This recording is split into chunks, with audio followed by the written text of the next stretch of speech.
Hi guys, it's Julie here and welcome to my channel.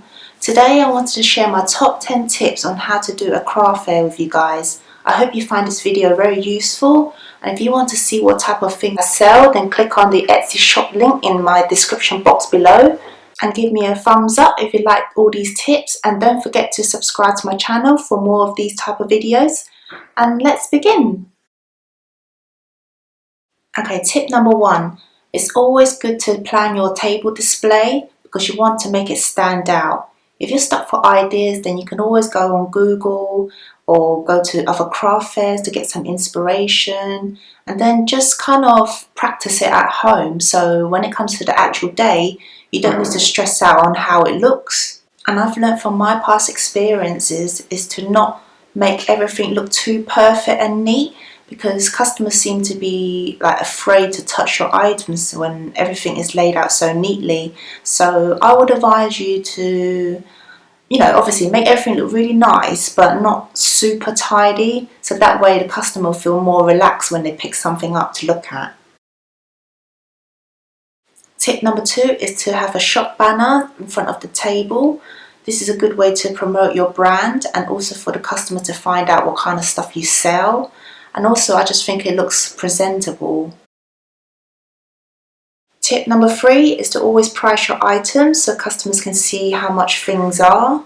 And it's always good to include some promotions, like if they buy 2 or 3 items, they can get it for a discounted price. I think this would encourage customers to buy more from your store.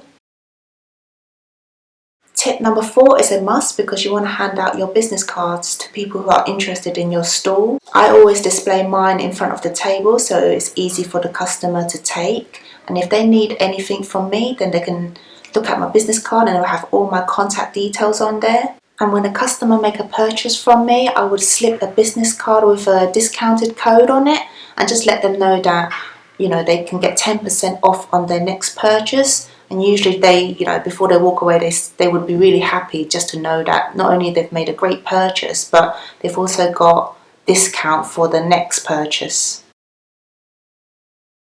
Tip number 5 is to always smile and greet your customers, and just try to be a good judge of character, because I know some customers don't like to be approached. So when you can see that they've looked at your items for more than 5 seconds or so, then just try and make a conversation with them and see what they're looking for. Customers usually buy into the person more than the product, so always be friendly and helpful. Tip number 6 is to always have money changed up prior to the fair, because you don't want to be short of change and have, it can sometimes turn customers away when you don't have change because they don't have something smaller than their notes. Also, having a card reader is really important too, because most time people don't carry cash, so that if you have a card reader, they're more likely to make a bigger purchase from you. I use this PayPal card reader, which is very good for small business owners like myself. There's no monthly fees, so all they do is take 2.25% off the actual transaction you make, and the rest you would keep yourself. If you guys are interested in it, then I would link it in the description box below, so just go check it out for yourself. Tip number 7 is to always bring somebody with you, because it's good to have somebody there to help you set up, and also it's good for moral support as well, because I'm generally quite a nervous person, and having someone there, it really does boost up my confidence. And I just like to give a shout out to my boyfriend Quincy and my best friend Yen for helping me out last week. And also good to have someone there when you need to go, like, on a toilet break, or just just to grab some food. Tip number 8 is to bring some food and drink, because you don't know how the day is going to be, and it's always good to have something there in case you get really hungry or thirsty. Especially when it gets really busy, you won't have time to leave your stall.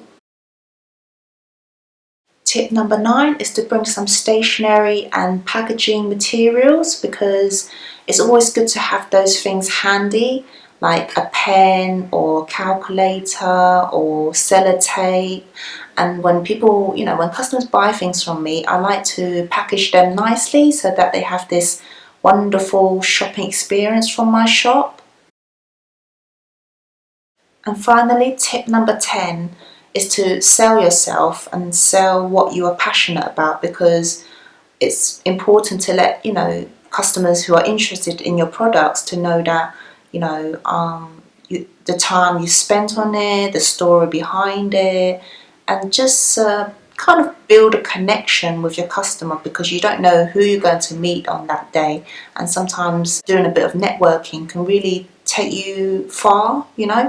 So these are all my tips for you guys, and I hope you have enjoyed this video.